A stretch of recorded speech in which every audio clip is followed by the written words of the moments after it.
practices like standardization of approaches. 44 killed in the last 10 days, from 30 March to 9 April, just to show and to pay tribute, I must say, to all the peacekeepers and all to work in UN operations who are working in very difficult circumstances. Of course, they are not perfect. They are not able to protect and to prevent any killings.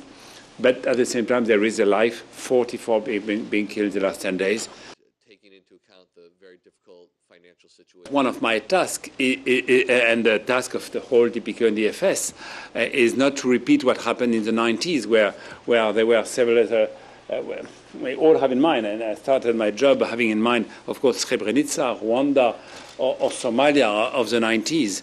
And I must say, collectively, the UN, after the Brahimi report and what we all have in mind, have been able not to have this kind of failure anymore. Within our mission, it's maybe Tony would say we're there. And I don't call it success because I call it success in Ivory Coast, Haiti, and Sudan. There are still many challenges, but we stood firm and we clearly made a difference compared to a few months ago.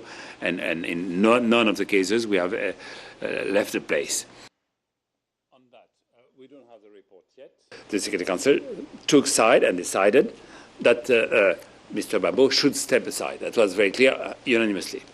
What we did ourselves is to target heavy weapons. If we had heavy weapons from President Ouattara targeting us or targeting the civilian population, we would have done the same. So that's my point. Our point is to protect. I will always say we protect civilians from all the places. Maybe in Dwekwe we have not been firm enough. Maybe it have not been done enough.